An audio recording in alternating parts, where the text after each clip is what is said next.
Irish Show. Well, that's right. Welcome in. Welcome back. Here we go again, folks. Notre Dame enters a dangerous game on the road against an undefeated team with all the momentum on their side. Edition of the Always Irish Show yet again. Big game Notre Dame, baby. Every week of the year. Thanks for being here on YouTube. Do it. Subscribe if you haven't yet. Appreciate it very much. Give the video a thumbs up. That helps Johnny Boy out as well. Notifications on the week. You will learn it every time a new episode drops. I know you don't want to miss anything. Twitter, search bar, Always Irish Rat. Always Irish Inc. Emails, alwaysirishandy@gmail.com. Audio only. Anywhere you want it, you could get it. Colon lines. I got to tell you guys, even when I imagined the call-in show and I thought people would like the concept, I thought my personality would be able to make it work depending on the callers and kind of how I do my thing. Even on the high end, I got to admit, this thing's taken off this year more than I even thought it would. I mean, the post-game call-in shows is people texting me. I'm getting a busy signal. It's because all the lines are full.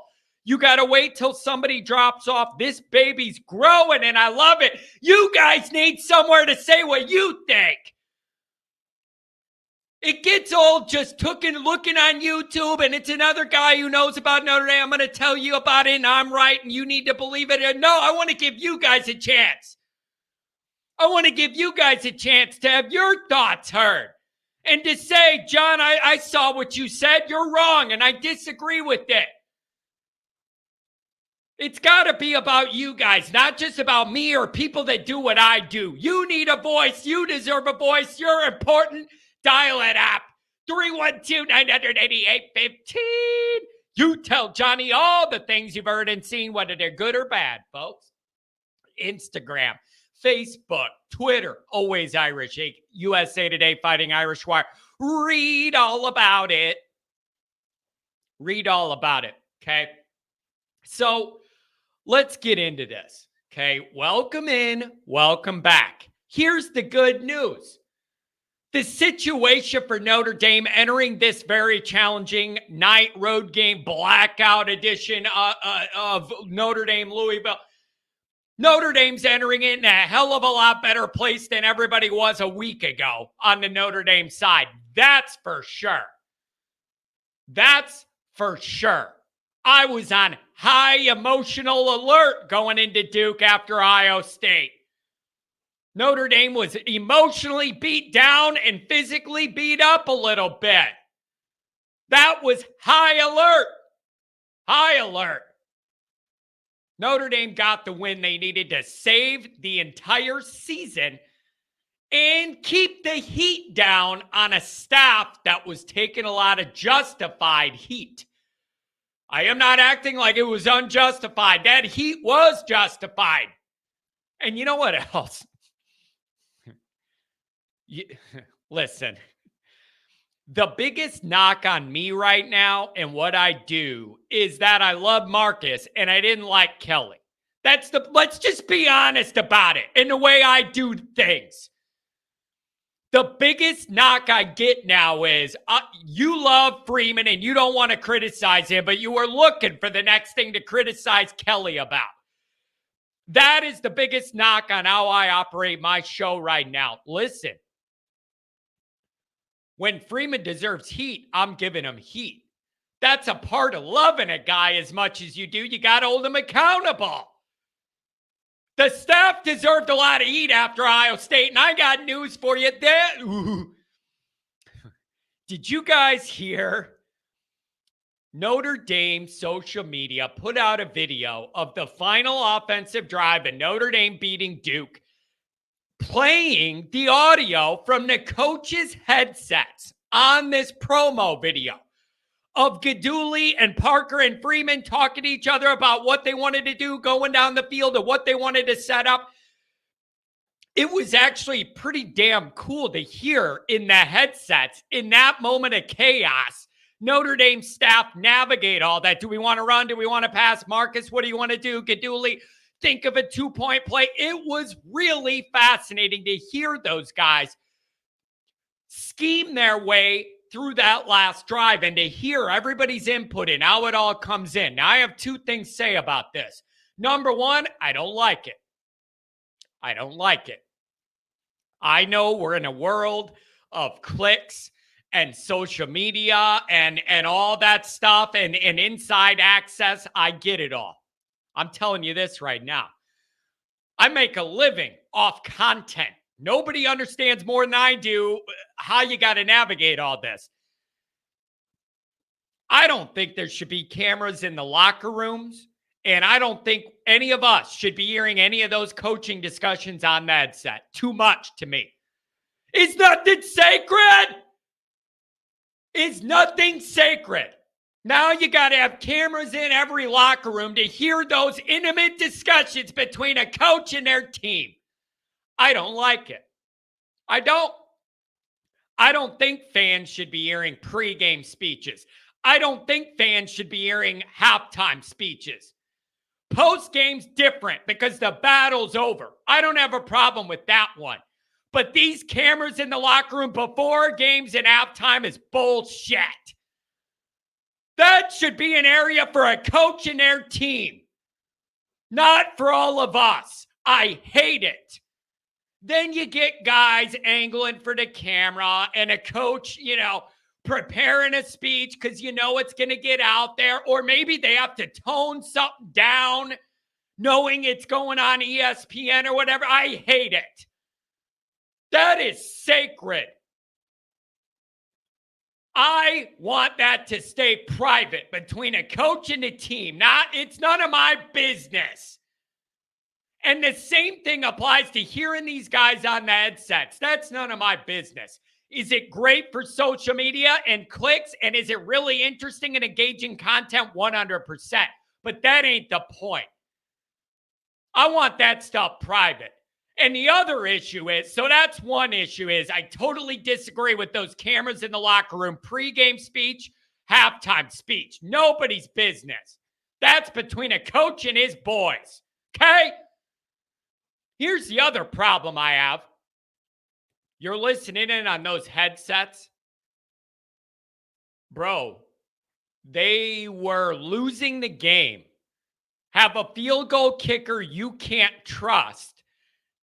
And it sounds like the plan wasn't even to score a touchdown. It was just to center the ball and then pray this kicker doesn't lose the game from you for 40-something yards. Bro, that makes me a little nervous. I'm sorry. Piecing that all together and realizing and then having Freeman say the plan was to just run the ball in the middle and center it and then pray that a coin flip that your kicker hits one to win. You weren't tied. You were losing, bro. That scares the hell out of me. You got bailed out by Estime. I'm going to tell you that right now. Otherwise, we had all been pooping our pants, praying the field goal kicker who can kick it 400 yards can manage to kick it straight.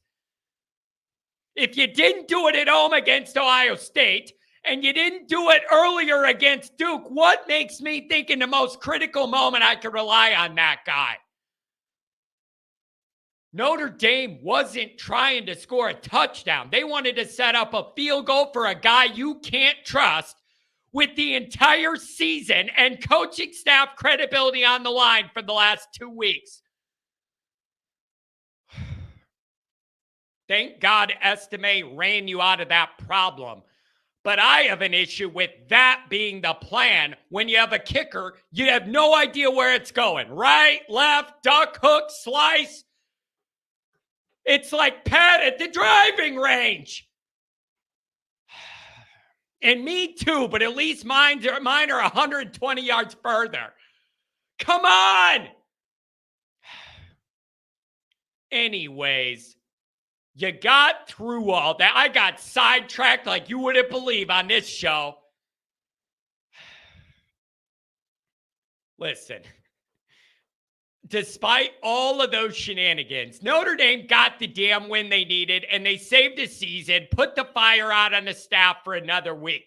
Now comes test 3 out of 4, the big ones in a row here, as the Irish head to Louisville, and it's going to be a blackout. And, I think that means they all wear black, and everybody in Kentucky shows up and gets blackout drunk for the game too. However loud this high school stadium's going to be, it's going to be the max loud it could be, just like Duke, just like NC State. I'm getting sick of all these teams and fans downgrading Notre Dame. They're nothing, you're nothing, you're nothing. And then Notre Dame's on the schedule and they act like it's the Super Bowl. Which is it? Which is it? I hear Notre Dame's nothing all the time. We roll into your town and the Super Bowl's there. Night game of the year. Everybody get hammered. We're doing a blackout. Game day's there. Everybody, whatever. I'm getting sick of this bullshit. Everybody's saying Notre Dame's nothing. We roll into town, and it's the biggest circus ever. Pick a lane. It either matters when we're there or it doesn't. You don't get to mix it up. So I'm getting sick of this crap. Everywhere we go, it's the biggest show of the year. I wouldn't mind it if you were honest about what Notre Dame was. But for you to pull out the red carpet and have your biggest home game setup of the year, every team does it when Notre Dame shows up, only for them to get on social media and say Notre Dame's nothing. Notre Dame ain't nothing. Well, then why is our game your Super Bowl? Huh? Why do we break your attendance records on the road? Answer it. So I don't mind every night road game we do, Biggie, being the biggest game of the year for everybody, but I wish they'd at least admit what it is and why it is. It in Louisville. I got news for you. It's the Notre Dame draw. So now that the guys got the win at Duke, put out some of the flames, can the guys catch their breath a little bit? Settle back in after win, have a good week of practice, and then head to Louisville? I really feel like the emotional cluster nightmare after Iowa State blended into Duke week, and it was a part of the reason that game was a stressful cluster. Now that you're removed from that, can Notre Dame settle in and get back to playing more well-rounded, good football throughout the game? The main thing I need to see against Louisville, I need to see Notre Dame score more damn points. Not only just to beat Louisville, but you got USC after that, and I got news for you. You're going to need some points to win that one. So that's the biggest thing I'm looking for. I believe this Notre Dame defense is going to keep Notre Dame in every game they play. I need this offense to start coming back to life. Gotta ramp back up, bro. Louisville, undefeated, just had a win over NC State. The game's going to be a blackout. Everything. And now the narrative is, Jesus, this is bad. Wake Forest had 8 turnovers when Sam Hartman last faced Louisville. 8 turnovers, bro. Hartman had 4 interceptions and they had 4 fumbles. I think he had 6 of those turnovers, just him.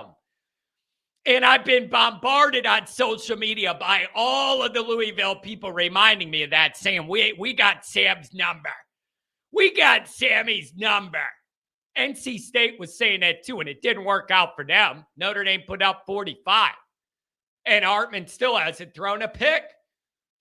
But those Louisville people are quick to throw those highlights on of that nightmare last year.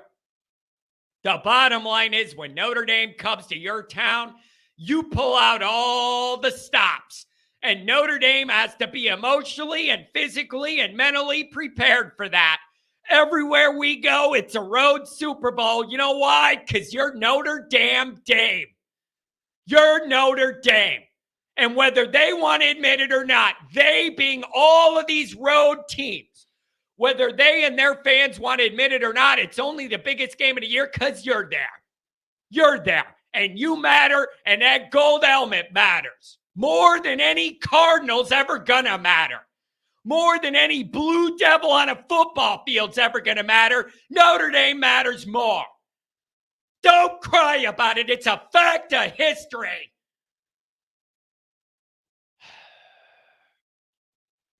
They're going to be fired up. Notre Dame needs to go in there and shut them up.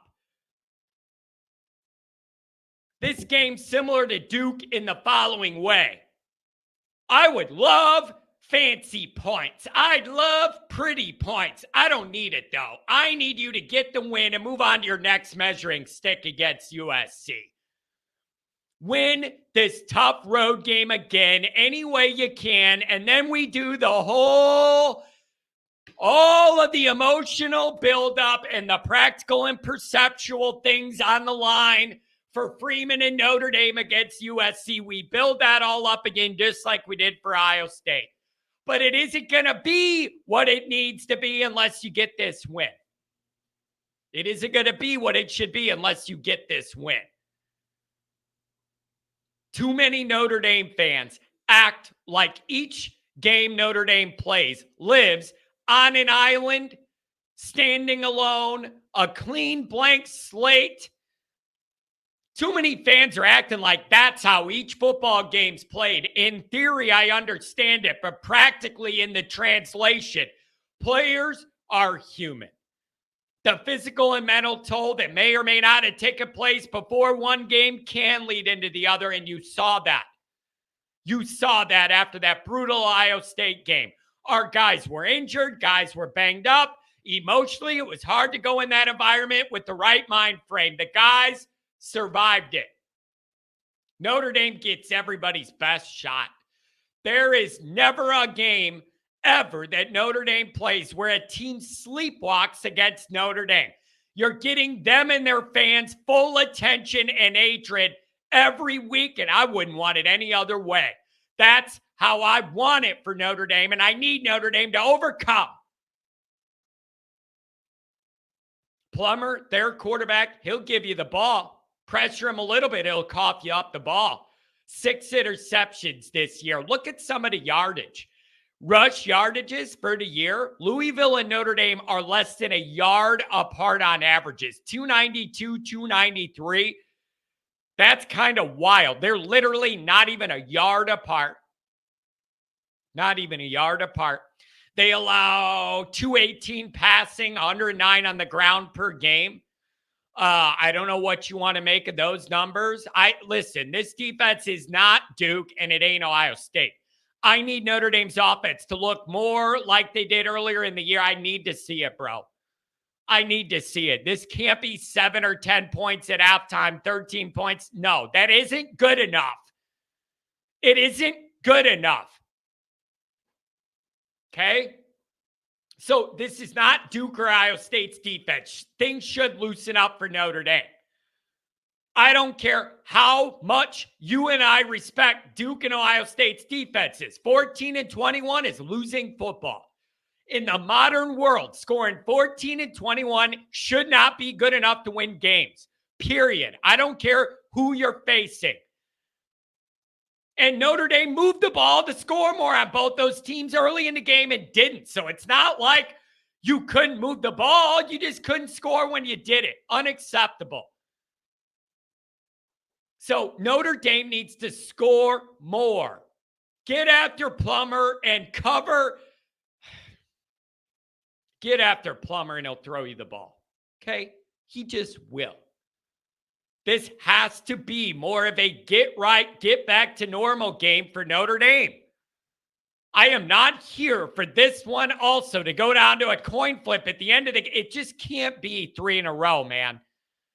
You're draining everything you have leading into USC if it's that stressful for everybody. I need Notre Dame to get like 70 points by the end of the first quarter. Get us back on track for an offensive output that's more real world, not the last 2. Interesting note, common opponent of NC State. Hartman and Plummer both threw for the exact same yardage, 268. And they both got sacked 4 times. That's kind of wild. if you're looking at that common opponent dynamic.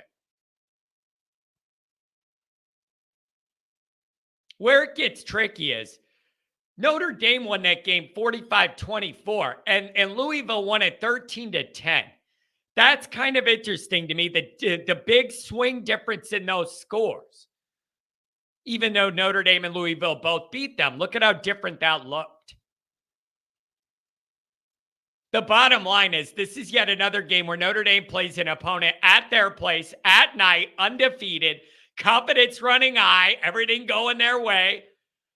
And again, Notre Dame's job is to ruin all of that, destroy all of that momentum. Let them know you did all that, but because you didn't play us yet. That's all. Notre Dame's riding a 30-game ACC winning streak, and I'm not trying to drop one right before USC comes. Nightmare USA is what that is. So, tough stretch, man. This month, we knew it was going to be rough. I didn't know it'd be this rough. Like, we all knew Ohio State, Duke, Louisville, USC was going to be rough. I don't think anybody figured all of them would be undefeated when Notre Dame played them. If this playoff committee does not value that gauntlet by Notre Dame, they're even more loserish than I thought they were. And I already think they're extreme losers by the way that they process information or don't process information. Think about it, man. You got to get this one and then ramp straight up into USC with momentum. 2 losses and you are out of the playoff. And that also means you upgraded quarterbacks by 100% and then you're going to lose to the same 2 teams back-to-back years. Ain't nobody here for that. I'm not trying to make this about USC yet. But the idea that you would go get the best transfer quarterback, bring him to Notre Dame, and have the exact same result of a loss against Ohio State and USC in back-to-back years, I'm not here for that. I can't handle that. That means you have major problems everywhere else. I can't do it. It can't be that. It can't be that. You brought Hartman in here for it not to be that. That can't be how it ends. But we'll get into that next week. But for now, Notre Dame's got to be on point, have an emotional intelligence about them to understand the latest hornet's nest they're flying into, play better on offense, solid on defense, get this win and ramp back up, trending up into USC.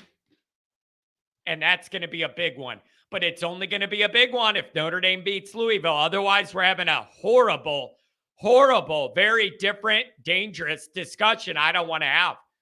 Get your mind on right. Have a good week of practice. Get that offense, more what we were used to before Ohio State. And then we go from there. Have a good one, everybody. We'll talk to you on the call-in show.